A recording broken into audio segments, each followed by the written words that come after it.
আসসালামু আলাইকুম রহমতুল্লাহ। কেমন আছেন আপনারা সবাই? আশা করছি অনেক ভালো আছেন। আমিও আল্লাহ তাআলা অশেষ মেহেরবানিতে অনেক ভালো আছি। বরাবরের মতো আবার একটি নতুন ঘটনা নিয়ে আপনাদের সামনে হাজির হলাম। ভূত 92 চ্যানেলের পক্ষ থেকে আপনাদের সকলকে জানাচ্ছি আন্তরিক শুভেচ্ছা। বেশি কথা না বাড়িয়ে চলে যাচ্ছে আজকের সেই ঘটনাটি যেভাবে লেখা আছে ঠিক সেভাবেই আমি পড়ছি। আমার নানির সাথে ঘটে যাওয়া একটি সত্য ভয়ঙ্কর বাজে একটি ঘটনা। আমার নানির বিয়ে হয় 13 বছর বয়সে।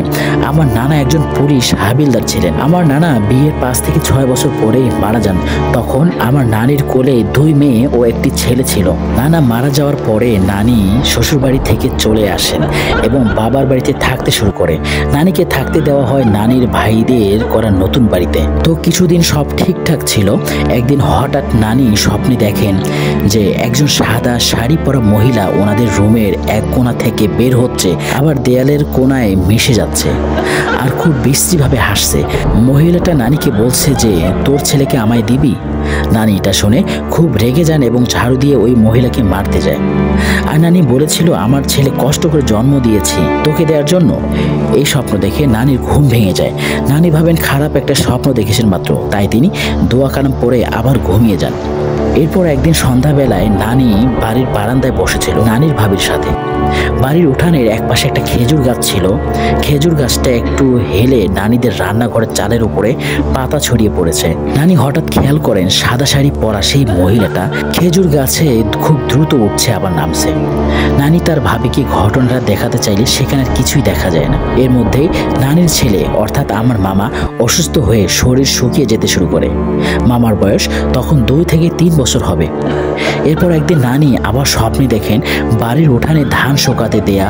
এমন অবস্থায় আকাশে অনেক মেঘ, চারিদিকে অন্ধকারচ্ছন্ন হয়ে আসছে।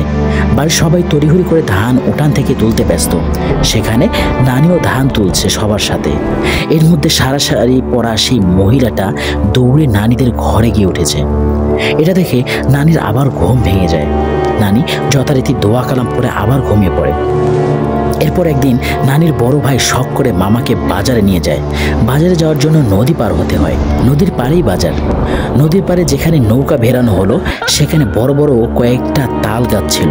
নানির ভাই আমার মামাকে নৌকার মাঝির কাছে রেখে কিছু জিনিস কিনতে বাজারে যায়। নৌকার মাঝি নানিদের পরিচিত ছিল, যার কারণে ভরসা করে মামাকে ওনার কাছে রেখে যায়।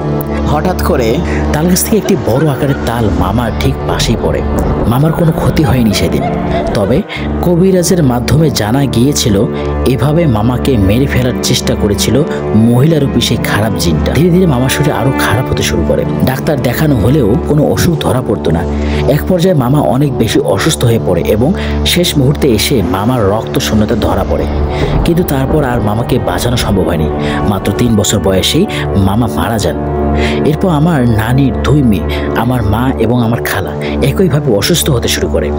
এরপর গ্রামের একজনের কথা শুনে নানি আর তার 2 মেয়েকে একজন কবিরাজের কাছে নিয়ে যাওয়া হয়। তারপর কবিরাজ বলেন তোমরা যে ঘরে থাকো সেই ঘরেই সমস্যা, সেই ঘরেই ওই খারাপ জিন থাকে, যার কারণে তোমার ছেলে মারা গেছে। সেই জিন ধীরে ধীরে তোমার ছেলের রক্ত চষে খেয়েছে। এখন তোমার মেয়েদের পেছনে লেগেছে। এদেরকে বাঁচাতে হলে ওই বাড়ি তোমরা পরিবর্তন করো, না হলে এই 2 মেয়েকেও তোমাকে হারাতে হবে।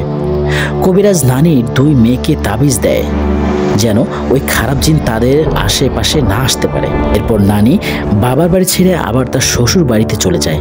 এরপর আল্লাহর রহমতে আর কোনো সমস্যা হয়নি।